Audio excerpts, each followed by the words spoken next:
را روان دی د ځنکدن سخت را روانې دي وجاءت سکرة الموت بالحق ذلك ما كنت منه تحید د کم مرګ نه او د کمو سختو نه چې مونږ یریږو تښتو دي دا یو ورځ په مونږ باندې را روانې دي دا په مونږ باندې یو ورځ را روانې دي د مرګ سختۍ دي ډېرې دي په مسلمان باندې هم دي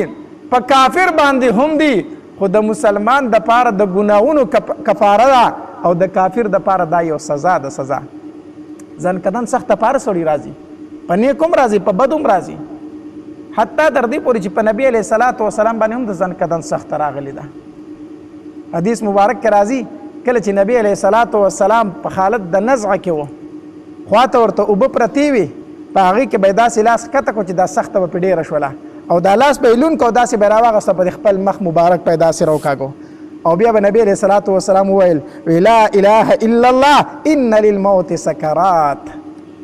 د الله تبارک وتعالی سره څوک شریک نشته دی یقینا د مرګ دپاره ډېرې سختۍ دي د مرګ سختۍ حق دی د ځنکدن سختۍ حق دی عایشه بی فرمایي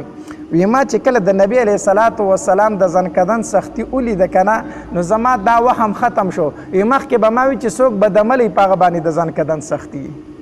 ما وی چې څوک بدعملی په هغه باندې د ځنکدن سختي خو چې د نبی علیه السلام سختي مې ولیده دغه وهم او دغه خبره زما ختمه شوه الله تبارک وتعالی دې موږ ته د ځنکدن سختي اسانې کړي د ځنکدن سختي راته پرتې دي رونو دا راته پرتې دي دې له به تیاری کول غواړي یو صحابي دی عمر ابن عاص رضی الله تعالی عنه دا ډېر وخیار صحابي و دی به چې ځان له کېناسته نو په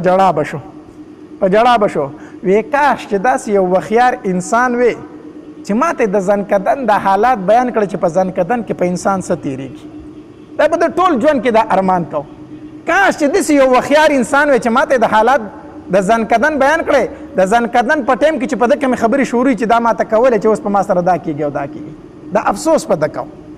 چې کله دی بیمار شو حالت د ځنکدن کې شو که نه او بیهوشي پرې راله نو چې کله په هوش کې شو نو زوی یې خواته ناستو وی بابا تا به دا خبره ډېره کوله چې کاش یو وخیار سړی وی چې ماته حالات د ځنکدن بیان کړی نو ته خو هم ډېر زیات وخیار ته هم ډېر وخیار انسان نو ته راته اوس ووایه چې په دې حالت کې په تا باندې څه تېرېږي تا خو راته ووایه چې په تا باندې اوس څه حالات دي هغه ورته ووي بچیا د ځنکدن چې کوم حالات دي زما سره الفاظ نشته چې هغه زه تا ته په الفاظو کې بیان کړم زما سره داسې الفاظ نشته دی چې زه تا ته د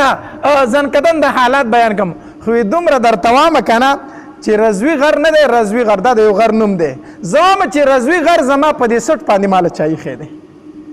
زما په دې سټ باندې رضوي غر پروت دی او داسې وامه ما ته داسې لګي چې زما په دې بدن کې د غنو یو څانګه خوره شوې ده او د هغې دا څانګې زما هر رګ ته رسېدلي دي او زما نه په خوله باندې دا څانګه څوک روباسي او هغه غني هغه ازغي زما دا رګونه شلې او داسې را روانه ده زه هم چې زما په دې خوله باندې زما نه د غنو څانګه راښکل شي او زما دا رګونه شلېږي وی زه داسې محسوسوم او بیا ورته وی دا سات دومره په تکلیف سره اخلم که نه چې لکه اوښ د ستنې په سوم کې چې ننوځي دومره په تکلیف سره زما دا روح دن نوبار کېږي دا سا مې دن نوبار کېږي دومره تکلیف ته راته د ځنکدن دا سختې رونو موږ ته پرتې دي دې له تیاری کول پکار دی موسی علیه الصلاة والسلام نه چې کله الله تبارک وتعالی روح واغستو او دا روح اسمانونو ته ورله وړو نو الله تبارک وتعالی ته د تپوس وکړو وی موسی دا راته ووایه چې ځنکدن کې څه حالت و ځنکدن در باندې څنګه تیر شو موسی دا راته ووایه موسی علیه الصلاة والسلام ورته وفرمایل وی الله د ځنکدن سخته داسې ده دا روح ایستل د انسان نه داسې دي لکه د ژوندۍ بیزې نه چې سرمن وباسي د ژوندۍ بیزې نه چې سرمن وباسي یا وی یو مرغۍ ده او ژوندۍ دې اور ته ویشتې ده ژوندۍ ته اور ته ویشتې ده او هغه د هغې اور نه الوتې هم نه شي او ژوندۍ پکې سوځي داسې حالات دي د ځنکدن داسې حالات دي د ځنکدن موږ ته پراته دي موږ د دنیا په کارونو کې دومره غرق شوي یو چې د حلال او د حرام تمیز را نه دی پاتې شوی دومره جوړ شوی یو چې د آخرت فکر را سره نشته د مونځ فکر نشته د روژې فکر نشته د ذکر او اذکارو فکر نشته، د درود شریف ویلو فکر نشته دی، د بل د حق خوړلو فکر نه کوو چې یاره دا زه خورم زما نه به د دې الله تپوس کوي،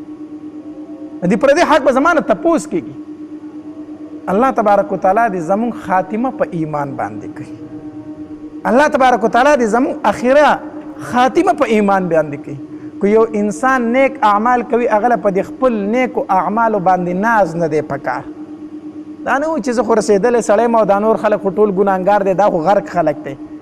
او چې کم ګناهګار دی هغې له توبه ایستل پکار دی چې الله دا زه په کومو شاړو روان یم. او نیکانو خلکو ته هم کو نیکي کوئ نو په دې ناز مه کوه، د الله نه د خاتمې سوال کوه. د خاتمې اصل شی خاتمه ده. حدیث مبارک کې راځي انما الاعمال بالخواتیم، د اعمالو دارومدار چې دا په خاتمې سره دی، په خاتمې سره.